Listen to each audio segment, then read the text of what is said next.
but I promise I won't read all of the statistics, or I guess not statistics, all of the polling data and so forth here. But I do want you guys to get the gist of this. So, as we've discussed previously, Pennsylvania is a very key state.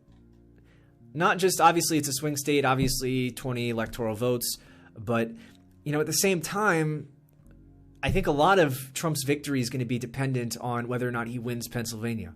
We went over the map before. A lot of these states that we're told are up in the air, and to some extent are swing states, I guess, like Texas, Texas, Florida, North Carolina, what's the other one? Georgia. I am pretty sure these are all going to go red. Iowa. So the ones that are really up in the air are Arizona, and there's a poll that was done recently, I think today, I don't have that on hand, that showed that Trump is either he's definitely closed the gap, if he's not ahead. So yeah, Arizona is somewhat up in the air. Pennsylvania obviously is, Michigan, Wisconsin, and Minnesota. So to reiterate some of my predictions, I'm predicting that Arizona I'm not too sure about. Now, I did go red last time, but it is considered a purple state. It is a state that is trending blue. So that's something to keep in mind. But Pennsylvania, it's as long as he wins, like the ones that I just mentioned, as long as he wins Texas, Florida, North Carolina, Georgia, and Iowa, and then all of the others that most of the others that he won, most of the non-swing states, which he obviously will, then at that point, he really just he can lose Arizona, so long as, if my memory serves me correctly, he wins Pennsylvania, and I think he just needs one of those Midwestern states. He just needs one of either Wisconsin, Michigan, or Minnesota. So I'm thinking he's going to get Wisconsin for sure.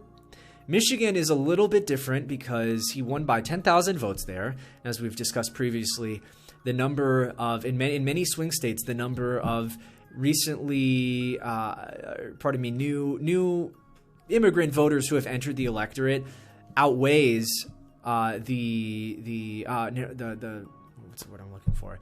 The narrow margins, the margins of victory. So, for example, in Michigan, he won by 10,000 votes. Well, more than 10,000 foreign-born voters have entered the electorate in Michigan since 2016. So that doesn't mean they're all going to vote. That doesn't mean they're all going to vote Democrat, but these are things to keep in mind. So, but Michigan, yeah, the thing with Michigan, and I don't want to get too into some of these other states here. I do want to talk about Pennsylvania, but the thing with Michigan is that there haven't really been any major riots there. There might have been some stuff that happened in Detroit, but Detroit is a very segregated place. And whatever happened there, whatever unrest followed, George Floyd's death and so forth, in no way was comparable to what we saw in Wisconsin and what we saw in Minnesota. So Minnesota last voted for a Republican in 72, I believe. I think it was Richard Nixon's re-election campaign. So that one, I could see it happening, but it would be big. I think Wisconsin, though, is in the bag. So, but as long as, I think a lot of this really hinges on whether or not he wins Pennsylvania. But fortunately for us, this analysis makes a very good case for why President Trump will win in Pennsylvania. So the title of this article, and you can't see it here because of the way the article is sized, Trump will win Pennsylvania, and here's why. 2016, Trump won Pennsylvania by just 0.7%, or less than 45,000 votes. So that's another state in which the margin of victory was quite narrow. Trump won all but 11 counties in the state, 8 of which were in the greater Pittsburgh, Harrisburg, and Philadelphia areas. Of the remaining 3 countries, Clinton prevailed by less than 3 points, so even there, very close. Even in Harrisburg's Dauphin County, Clinton only won the country by 2.9 points. In the Philly area's Bucks County, Clinton was only victorious by 0.8%. Okay, so RCP, Real Clear Politics, has Biden leading in Pennsylvania by 4 points, though no appreciable polling has been done since the first week in September, so that's something to keep in mind. Okay, so let's see here. Politico shows that Republicans have really outpaced Democrats in Pennsylvania when it comes to newly registered voters. So in 2016, Democrats made up roughly 4 million of the roughly 8 million voters in the state, again, Pennsylvania. Republicans, only 3 million. 3.2 million, yeah. Those figures showed a loss of over 70,000 voters for the Democrats after 2012, while Republicans gained over 160,000 voters over the same period. The exit from the Democrat Party had begun. So yeah, this is the white working class deciding that what the Democratic Party is about now, or what it was about. I mean, the thing to keep in mind is a lot of the white working class voted for Obama. They were tired of neoliberalism, they were tired of globalism, and Obama, look, whatever his faults, people did think that that was going to be a break from the ordinary. And at the beginning, he wasn't that radical on the social issues, which is really, I think, one of the main things that turns the white working class away, right? You know, look at the people in the video, of the union workers beating up Steven Crowder. Do you think guys like that, those guys want pro-worker policies? They don't like globalism. They don't like neoliberalism, even if they don't understand it in those terms. But do you think that those guys want anti-white politics? Do you think those guys want the promotion of transgenderism, child transgenderism, wokeness? No, those people don't want that at all. Those people are probably pretty socially conservative, truth be told. So Tucker outlined it basically. Social conservatism. Honestly, at this point, just like common sense social conservatism, like, male to female transgender, individuals should not be allowed to compete with, you shouldn't have boys competing in biological males competing in your daughter's sports league or something, right? And but at the same time, economic nationalism, not this free market neoliberal. No, that's done, right? That's done. If you want neoliberalism at this point, you vote for the Democratic Party. So. But the point here is that there is a trend. There has been a trend in Pennsylvania and probably many other states. We're only looking at Pennsylvania here, away from where the working class has drifted away from the Democratic Party.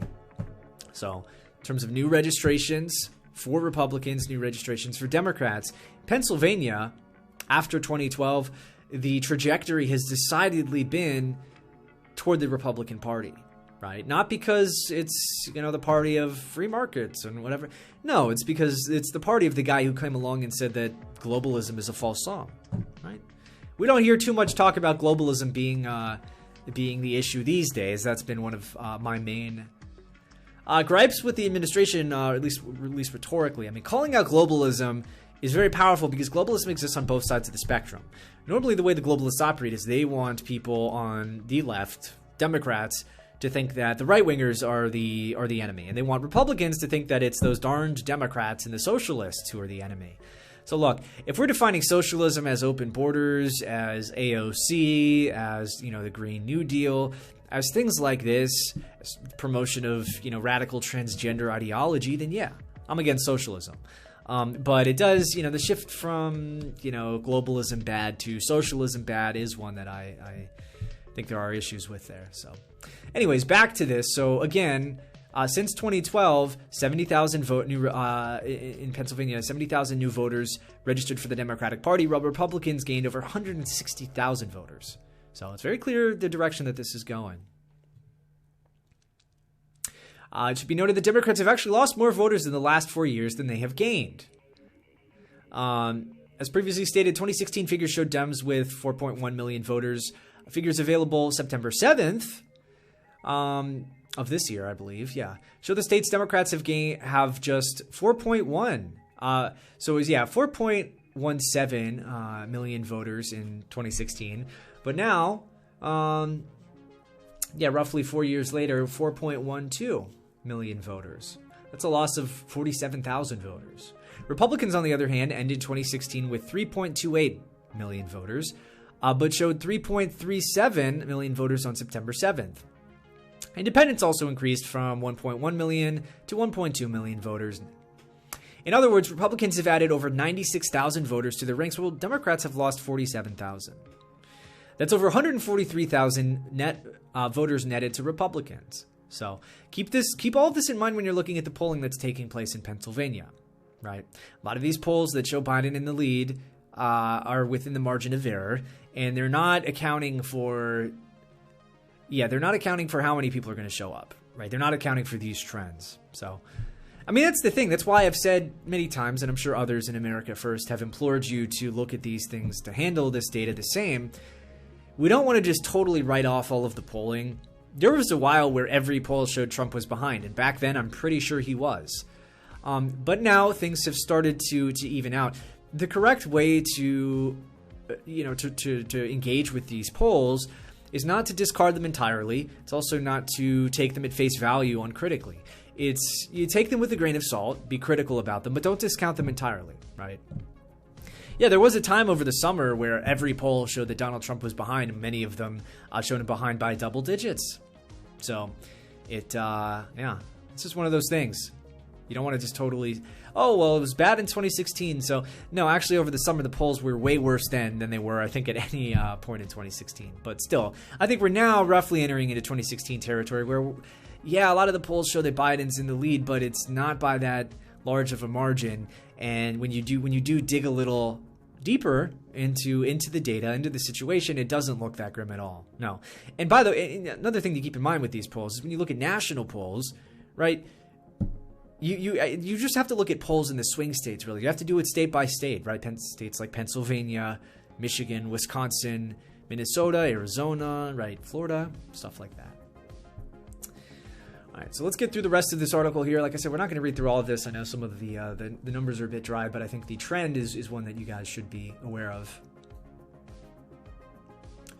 Deeper in the figures is more bad news for PA Dems. First, since January 1st of this year, 39,681 Republicans have switched to Democrats in the state. During that same period, 57,233 Democratic voters switched to Republican, a net of 17,522 to Republicans. While the number is certainly indicative of a slide to Republicans, more Democrats also abandoned their party to independents during the first part of 2020 compared to Republicans, 18,646 to 11,839, or nearly 7,000 voters. So more Democrats are going to independents than than Republicans are going to independents, and more Democrats, and this again is in the context of Pennsylvania, are going to Republicans than Republicans going to Democrats. So this is pretty heartening, right? We've seen data about alleging that white people have lost interest in the GOP, and the white flight from Republicans, and yeah, some of that might be happening, but the trend, at least in Pennsylvania, and I don't know if we have data. I would like to see data on this nationally. I would like to see data on this, state by state, particularly in the swing states, to see if this trend follows. I could see this trend being the case in many other swing states, right? Where the trend is still toward Republicans. The thing to keep in mind, and I've been saying this for a while, even, back in 2018, when we were probably at the height of our blackpilling when it came to, I don't want to use maybe the term blackpilling, but when we were probably the least enthused with the Trump administration. I remember it was roughly mid-2018. Once he shut down the government, late 2018, that things started to pick back up again. But the thing to keep in mind is, like, the average voter, the average member of the white working class, the average conservative, they don't have the same grievances against the president that we do. Right? And I actually wouldn't say that we have grievances. I would say they're, whatever disappointments they might have with the presidency are probably not the same as ours, right? We are hyper-focused on the news cycle. We have a very specific, and I would add correct, worldview. We have higher expectations. And as a result of that, it can be very easy for us to, this is just an issue with being human in general, is it can be tough to step outside your own frame of reference and then because we have an unconscious tendency to project our frames of reference onto other people. So it can be very easy for us to look at the white working class, be like, why would they vote for Donald Trump? He has failed to do nationally verify, and he hasn't done major cuts to. They're not. Most of them aren't thinking about things in those terms. That's the thing to keep in mind. So, but yeah, I think most of us are more white pilled on Trump these days. He's done a lot this year. And you know what? A lot of it started with. This isn't the only reason, but back in February, he put Kevin McEntee, I believe it's pronounced. I always botch the guy's name. He's probably not watching this, but yeah. He put Kevin McEntee in charge of the Presidential Personnel Office, PPO, and since then he's just been cleaning shop. He's been kicking out people who are older and a little more experienced, but not loyal to the president, right? Giving people who are loyal, competent, maybe a bit younger a chance to prove themselves, and that's been a big step in the right direction. Personnel is policy at the end of the day, and regardless of how, well-credentialed, people who are disloyal to you are in the administration, right? This applies anywhere. It applies to any business that you own. If people aren't loyal to you, if they're not on the same page, if they're not working toward the same goals, then actually them being really qualified and really competent is even worse, because then they're just going to be better at sabotaging what you're trying to get done. So, yeah, things are definitely moving in the right direction. So when compared to totals since 2016, Democrats have consistently lost more voters to Republicans than Republicans have lost to Democrats. Okay. Between Republican gains... Okay, so between January 1st, 2017 and December 31st, 2019, 75,895 voters switched from Republican to Democrat, while 111,911 voters switched from Democrat to Republican, a margin of 36,000 voters in favor of Republicans. So is that still in Pennsylvania? That might be... Is that nationally? I'm not 100% sure. Democrats are losing more voters to independents than Republicans, 52,698. Because I don't know. I feel like this whole article is about Pennsylvania. I'd have to double check those numbers. But yeah, at the very least, within the context of Pennsylvania, the trend is clearly moving in the direction of the Republicans. Now, we're not Republican Party cheerleaders. I'm not going to support any Republican who is not, at least in some way, defensible from an America First position. Or pardon me, perspective. So, but yeah, we're talking about Pennsylvania. We're talking about Trump getting elected. We're talking about making sure that Biden does not get into the White House. Yeah, this is good. This is a step in the right direction. So the article concludes with the idea that Trump will lose PA is not grounded in either the voter data or the polling data coming out of the state. If anything, Trump will win the state by a greater margin than he did in 2016. Yeah, that can honestly happen in a lot of these swing states. Again, because the people who are voting for Trump, the people who could be persuaded to vote for Trump are not, they're not like, oh, he's not naming them, right? It's not, right? They're not getting their talking points from Fasci podcasts. That's for sure. So let's see this paragraph. We skipped this one. It might be significant. Yeah, the most recent poll in Pennsylvania, Trafalgar Group, shows Biden with a 2-point lead over Trump. Despite a lack of accessible data, okay, this guy's talking about the analysis he did there. So the takeaway, though, is that suburban Republican voters tend to be less conservative than their more rural counterparts. Yeah, we know that. With 50% of the state's voters being rural, the results from this poll are going to skew left. Yeah, so this poll showed that 63.9% of respondents from the poll are from Philly or Pittsburgh, when those areas only make up for 32.3% of voters. That's, again, this is what I'm saying with take these polls with a grain of salt, and you have to be critical. There is so much that goes when it comes to the methodology that you need to be critical of. And, if you're a black pillar, are you even looking this deeply into it? You probably are not, right? You're probably, oh, he's got no chance of winning. Oh, hope is lost. I'm moving to Poland. I'm moving to based Poland. Yeah, a lot of that stuff's pretty cringe, honestly. So... Okay, so let's go through the super chats and we'll move on here. That has been, I promise, the rest of the stuff. We've got some funny videos, funny tweets. It's not going to be all this, quite this data driven, but this, I mean, that's a pretty big white pill, isn't it? There is a lot of evidence that shows that Trump is going to win Pennsylvania. And as I said at the beginning of this segment, Trump winning Pennsylvania is really key to his victory, right? It's key to him winning overall. As long as he wins Pennsylvania and the usual states, the states that are swing states, but that he's got a really good chance in, Texas, North Carolina, Georgia. Georgia being a swing state is really bizarre to me. That's one of those ones that could go blue and might be a trending blue, but I don't think they've voted for a Democrat presidential candidate since 92 or something. Yeah. Yeah, so this is a white pill. It should be seen as a white pill, and I think he's got it in the bag. Honestly, guys, it's going to be the election's going to be decided by a few states in particular, the swing states that we've been talking about, not just tonight, but in general. And when you look at the polling, when you look at the situation, stuff like this in a lot of these key swing states, it's almost like how is he going to lose? How is Biden's not going to beat him? And also, we're looking at the polling data before Trump goes up against Biden in the debate. Trump is going to absolutely mog Biden. It's going to be brutal, right? It's going to be absolutely brutal. So, yeah, he's going to go up in the polls after this. He is. there's a non-zero chance that something like Biden has a dementia moment, some kind of health issue on stage, and that's just going to really make him look unfit.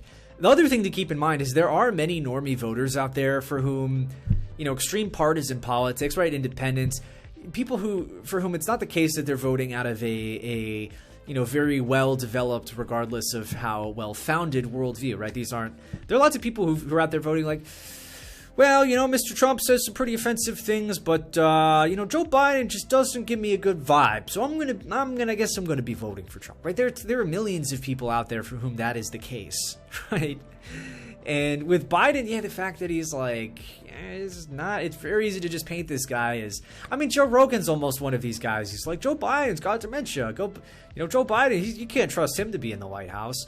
Look, if I was really against Trump, I wouldn't care if Joe Biden was. If Joe Biden had dementia, then I think it would follow that his handlers would be the ones making the decisions. If I really hated Trump, that really wouldn't matter to me.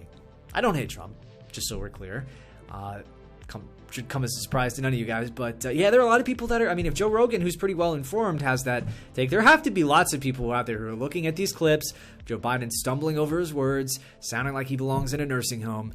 Yeah. And they've been, yesterday they said there was some tweet. Joe Biden has put a lid on it today, has put the lid on for today. So what that meant was, 2 to 3 hours into the day, he was like, all right, I'm done for the day. The guy is clearly has some health issues. It could be dementia. It could be, I saw some rumor that he's incontinent. There could be a lot that could happen. And, he has the luxury now, with being very selective in the events that he goes to, the public appearances that he makes, right? All of the jokes about keeping him in the basement, those all are very relevant here, right? And they're well founded. But when it comes to the debate, like even if he pulls out for any reason, that's going to be such a bad look, right? Trump is going to have so much ammunition to use against him. So there's definitely an incentive or a motivation for his team to, even if he's not having the best health day, whatever his health issues are, to send him out there and say, well, just hope for the best, right? Because they kind of can't pull out from the debate. That would just be such a bad look. So there's a chance they tried him out there and he's just on cloud nine, right? He's just mumbling incoherently. Maybe he wets himself. I don't know. It could be pretty gross. So I'm definitely looking forward to it. Okay, let's see here. Russian Bot gifted a sub. Thank you, Russian Bot. Weebwaker with the diamond says, read the